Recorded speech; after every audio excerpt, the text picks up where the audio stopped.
And it goes a little something like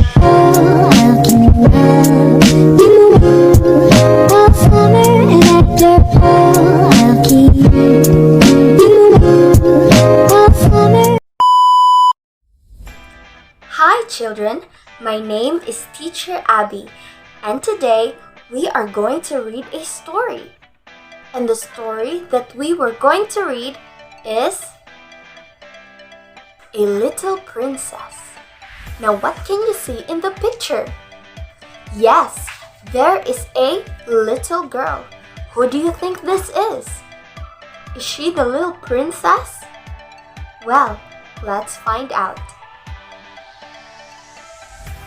A Little Princess by Frances Hodgson Burnett. Chapter 1. Sarah. Once upon a time, a young girl stared out from a cab at the foggy London streets. Her name was Sarah Crewe, and it was her first time in England. What was the name of the young girl that stared out from a cab? Yes, her name was Sarah Crewe. She had come with her father the week before on a huge ship all the way from India. And tomorrow, her father would be sailing back without her. The cab stopped by a dull brick house. Outside was a large brass sign that read, Miss Minchin's Boarding School for Young Ladies. Is this the place, Papa? Sarah asked hesitantly. Yes, this is it, Captain Crewe replied, squeezing her hand. Just then, the heavy front door opened, and Miss Minchin came out to greet them. She had a cold, fishy eyes and a cold, fishy smile. Do you think Miss Minchin is happy to greet them? No, she is not. You must be Sarah, she said. Welcome to your new home. Oh, what a pretty child you are. And spoiled, I expect. Behind Miss Minchin came Miss Amelia, her younger sister. Welcome, welcome, she said, bobbing up and down with a curtsy. Sarah is to have everything she wants, said Captain Crewe. I want no expense spared. Of course, said Miss Minchin, a cold smile creeping over her lips. As our richest pupil, she'll have the prettiest bedroom, a pony, a carriage, and her very own maid. Captain Crewe went with Sarah to her sitting room. I'm sure you'll be happy here, he said. You couldn't have stayed in India with me. The heat made you ill, and the schools are better here. I know, said Sarah, trying to be brave. But now, the moment had come to say goodbye. It was even more awful than she'd imagined. They hugged each other as if they'd never let go. Chapter 2. Boarding School. When Sarah came down the next morning, everyone stared at her. All the girls had heard that the new pupil was as rich as a princess. She's even got a French maid, whispered Jessie, one of the older pupils. And I saw her trunk. It's full of fur coats. Well, Jessie's friend Lavinia added spitefully. I heard Miss Minchin say her clothes were ridiculously grand for a child. Until Sarah arrived, Lavinia had been Miss Minchin's best-dressed pupil.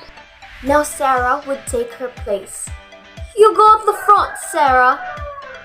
Ooh, What would Lavinia feel now that Sarah took her place as Miss Minchin's best-dressed pupil? Yes, she would be very mad. The other girls soon adored Sarah. She held tea parties in her sitting room for the younger children and let them play with her doll named Emily. In the evenings, she made up stories of kings and queens and beautiful princesses. The others sat before her and listened, entranced. Sarah had been at Miss Minchin's school for 2 years when one foggy afternoon, she came back to her room to find someone asleep in her chair. Looking down, Sarah saw it was Becky, the scullery maid. Poor thing, she must be very exhausted, thought Sarah. At that moment, Becky opened her eyes with a frightened gasp. Oh miss, she stuttered. I beg your pardon. It was the warm fire and me being so tired. Don't worry, said Sarah. You couldn't help it. Becky stared at Sarah. She was used to being ordered about and scolded. She couldn't believe this girl was being kind to her. Ain't you angry, miss? Gasped Becky. Who was the name of the scullery maid that fell asleep in Sarah's chair? Yes, it was Becky. No, cried Sarah. Of course not. We're just the same, you know. I'm only a girl like you. It's just a chance that I'm not you and you're not me. Would you like to stay a minute? Sarah added. You could have some of my cakes. Becky devoured the cakes in hungry bites. Nom nom nom nom. All the time gazing at Sarah in wonder. I think you're like a princess, miss, said Becky. I'd love to be a princess, said Sarah. Chapter 3, The Diamond Mines. A few weeks later, Sarah received a letter from her father. It set the whole school talking. An old friend has offered me a share in his diamond mines, wrote Captain Crew. We'll be rich beyond my wildest dreams. It makes me dizzy to think of it. Then shortly before Sarah's 11th birthday, she had another letter from her father. This one sounded quite different. I fear your father is not a businessman, he wrote. Each night I lie, tossing and turning. I can't sleep for trying to work out the sums. I wish you were here with me. But despite his worries, Captain Crew wrote to Miss Minchin, telling her to organize an amazing birthday party for Sarah. Sarah was led into the schoolroom by Miss Minchin. Behind her came the servants, carrying boxes overflowing with presents. You may leave us, Miss Minchin announced to the servants. If you please, Miss Minchin, said Sarah suddenly. Could Becky stay? Miss Minchin jumped. My dear Sarah, Becky is a scullery maid. Scullery maids are not like young ladies. But Becky is. Please let her stay because it's my birthday. You are too kind, Sarah. Becky, you go stand there, said Miss Minchin sharply, waving at the door. The instant Miss Minchin had swept out of the room, everyone rushed to see Sarah open her presents. There were books and hats, necklaces and tiaras, but the best of all, there was a magnificent doll. Ooh, what was Sarah's birthday presents? Yes, there were books and hats, necklaces and tiaras. And the best of all, there is a magnificent doll. Imagine if she could talk. You're always imagining things, said Lavinia. A little while later, Miss Amelia popped her head around the schoolroom door. Your go for tea, miss. A solicitor has arrived and Miss Minchin wants to talk to him in here. After the talk, Miss Minchin was enraged. Where is Sarah Crewe? She snapped to her sister. She's in the tea room with others, of course, said Amelia. What do you think had happened? Go and tell her to put a black dress, ordered Miss Minchin. Oh, sister, cried Miss Amelia. What's happened? Miss Minchin wasted no words. Captain Crewe is dead. He died of jungle fever, she added furiously. He's lost all his money. I paid for this ridiculous party and all those presents. I'll never get my money back now, she screamed. Captain Crewe put all his money into his so-called friend's diamond mine. Then the friend disappeared. I'd like to throw Sarah out on the streets, only it would look bad for the school. I'll make her work for every penny she owes me, said Miss Minchin. When Sarah came to see Miss Minchin, her face was white and her eyes were red from crying.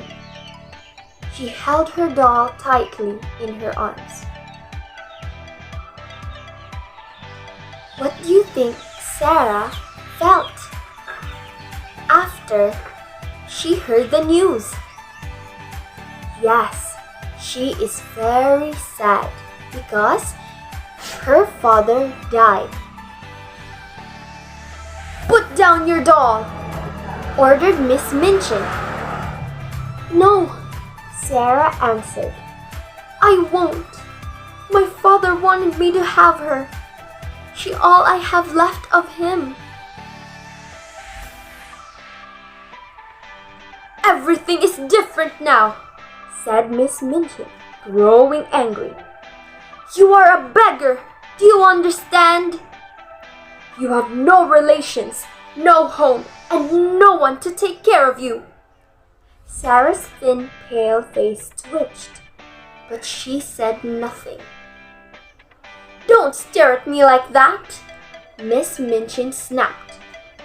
You are going to work for your living now. You can sleep in the attic in the room next to Becky.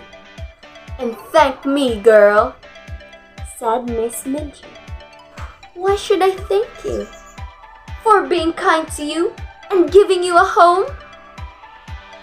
But you're not kind, said Sarah fiercely. And this is not a home.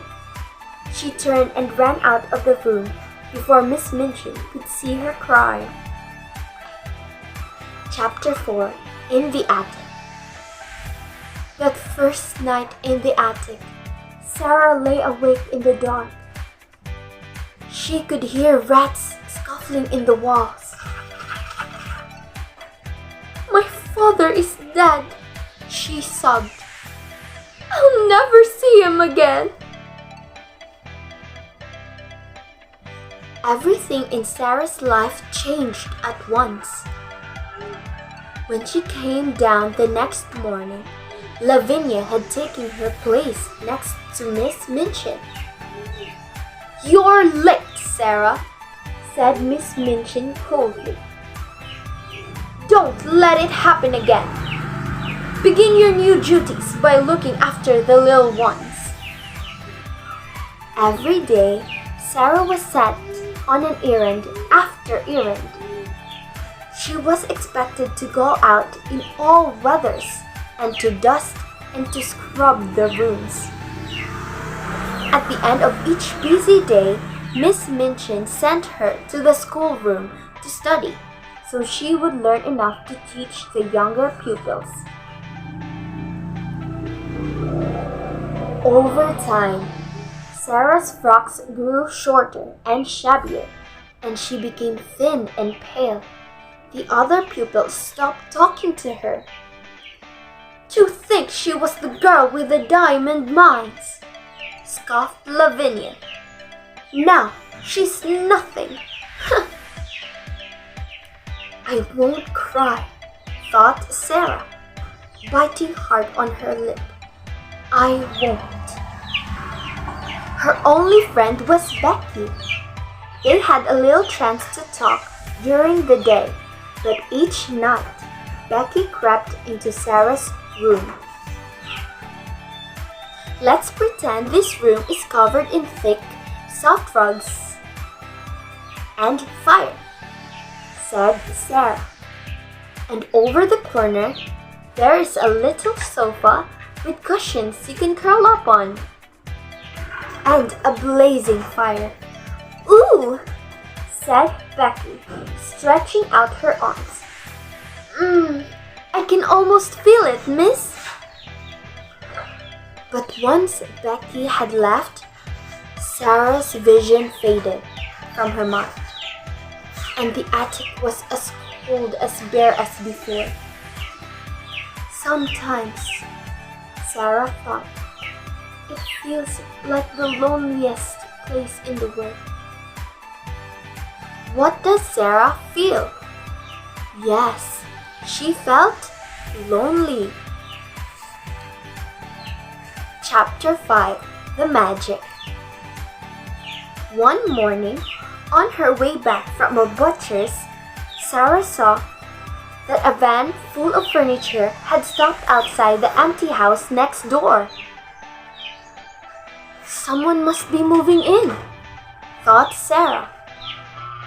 Glancing at the pieces of furniture, she had a weird homesick feeling. They reminded her of the things they had in India. "An English gentleman has moved in," Becky told her that night. "He's come from India and his name is Mr. Carrisford. He's rich, but he's been very ill." When Sarah next looked out of her window, she heard an odd little squeaky sound coming from the next door attic. Sarah looked over and saw an Indian manservant. "A Lascar!" she said to herself. He was holding a small chattering monkey. As the Lascar smiled at her, his hold on the monkey must have loosened. Suddenly, it broke free, ran across the slates, and jumped into Sarah's attic. "Shall I try and catch him?" Sarah called to the Lascar. "No need, Mrs. Sahib," he answered. "I, Ram Das, will come and get him." In no time, he skipped across the rooftops and slipped through her skylight. Ram Das bowed to Sarah, then caught the monkey with ease. What was the name of the Lascar? Yes, it was Ram Das. "My master is very fond of this little one," he said, stroking the monkey. He thanked Sarah, bowed once more, and went back across the rooftops. "He spoke to me as if I were a princess, not a servant girl," thought Sarah. "My clothes might be in rags, but maybe I can still be a princess inside." Meanwhile, in the next door, Ram Das was telling his master about the little girl in the attic. What does Sarah felt after he met Ram Das? Yes, He felt as if she were a princess.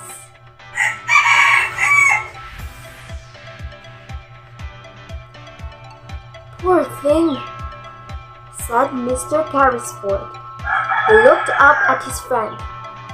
"Do you suppose, Phillips," he said slowly, "that the child I am looking for is living like the little girl next door?"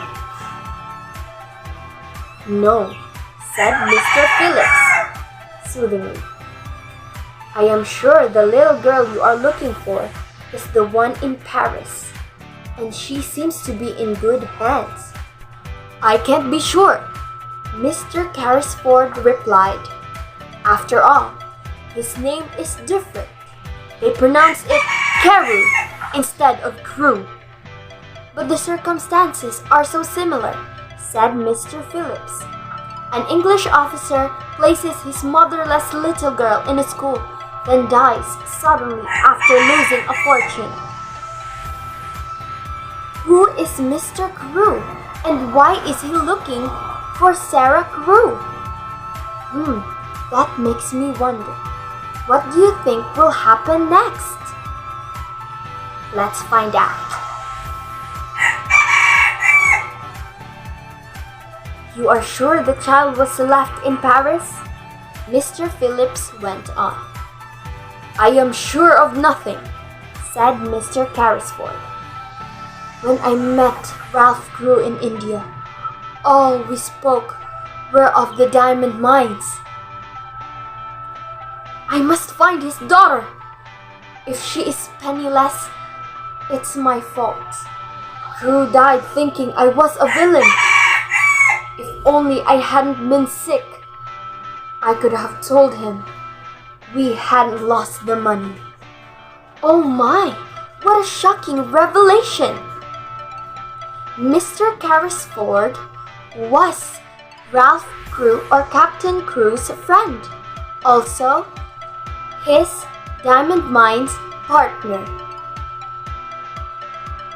"Try not to worry," said Mr. Phillips. "I leave for Paris tonight, and I'll find his daughter." Mr. Carrisford turned to Ramdas. "In the meantime," he said, "let's do something for the little girl in the attic."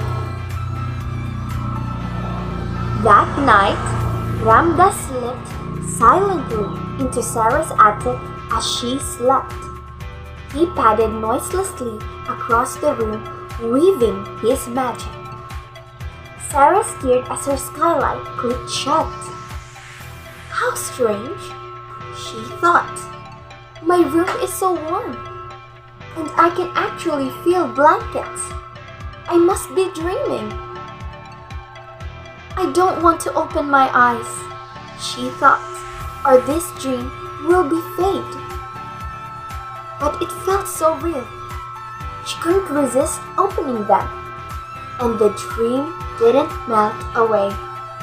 There was a blazing fire in her room, blankets and rugs, and a feast laid out on the table. "It's magic," thought Sarah. What do you think will happen if Sarah catch Ramdas slipped into her room? She would be very shocked and confused. There was also a note to the little girl in the attic from a friend. When she saw it, Sarah burst into tears. "Becky, Becky!" Sarah whispered as loudly as she dared. "Wake up! Come and see the magic!" Chapter 6: The Other Side of the Wall. At the end of each long day, Becky and Sarah now climbed their attic stairs to find a blazing fire merrily and the plates piled with high foods. Miss Minchin couldn't understand why Sarah and Becky were so cheerful. "Perhaps Sarah is a princess after all," suggested Miss Amelia. else could she cope so bravely? "Don't be ridiculous," snapped Miss Minchin. Miss Minchin. But she hated seeing Sarah so happy. She's looking almost well-fed, said Miss Minchin. A few months later, just before Sarah went to work, she heard a scratching sound at the skylight. It had been snowing all night, and on the snow, crouched near the skylight, was a tiny, shivering figure. "Oh, it's the monkey from next door," cried Sarah. "I'll coax him in. He can't stay out in the cold." As Sarah was letting in the monkey, Mr. Carrisford was greeting Mr. Phillips in the house next door. He had just returned from Paris. "It wasn't the child we were looking for," Mr. Phillips said sadly. "Her name was Emily, and she is much younger than Captain Crew's little girl." Mr. Carrisford sighed. "Well then," he said, "we must begin our search again at once." "Do you think Mr. Carrisford is sad after hearing the news?" "Yes, he is." Perhaps the magic was at work again, for as he spoke, Ram Das came into the room. "Sahib," he said, "the little girl from the attic has come. She brings back the monkey." "Your monkey ran away again," Sarah explained. "Shall I give him to the Lascar?" "How do you know he is the Lascar?" said Mr. Carrisford, smiling a little. "I was born in India," explained Sarah, handing over the monkey. Mr. Carrisford sat up suddenly. "And now?" he asked. "Now you live next door, but not as a pupil?" "At first I was a pupil," said Sarah. "I was taken there by my papa, but then he died without any money. And now I sleep in the attic and work for my living." "How did your father lose his money?" Mr. Phillips broke in breathlessly. "He had a friend he was very fond of, who took all his money and ran away," Sarah said quietly. "What was your father's name?" Mr. Carrisford asked. "Tell me." "His name was Ralph Crewe," Sarah answered, feeling startled. "Captain Crewe! He died in India." "It's her!" gasped Mr. Carrisford. "It's her!" "What do you mean?" asked Sarah. "I spent the last 2 years looking for you," said Mr. Carrisford. "I was your father's friend." "Do you think Mr. Carrisford is happy to meet Sarah?" "Yes, he is, because he spent the last 2 years looking for her."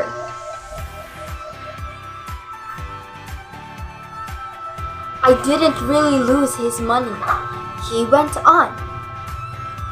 "I thought I'd lost it, and that made me ill. But when I was well enough to tell your father, he was already dead." Sarah spoke as if she were in a dream. "And I was at Miss Minchin's all the while," she whispered, "just on the other side of the wall." "You need never go back," said Mr. Carrisford gently. "I'll take care of you now." Miss Minchin was furious when she found out. "The diamond mines were real after all," she sobbed. Now, I'm not going to see a penny of that money in school fees. And Sarah's taking Becky with her. I don't deserve this. When I think of all I did for that child. For the first time in her life, Miss Amelia spoke her mind to her sister. You don't deserve any of Sarah's money, she said. It's your fault for being a hard, selfish woman. Serves you right. Miss Minchin gasped in shock. And from then on, she began to have a little more respect for her sister. The next day, Mr. Carrisford took Sarah out into the garden. So Sarah, he said, what are you going to do with all your money? I'm going to help people, Sarah replied, just like a real princess. The end. What do you think is the moral of the story? The moral of the story is that dreams can come true, but sometimes life is not going the way you would want to, but still you should treat others the way you want to be treated. There is a golden rule that says, do unto others as you would have them do unto you. Now, if you were Sarah, what are you going to do with your money and why? Yes, all of your answers are correct. For me, just like Sarah, I am going to share my blessings because it is nice that it feels good to share.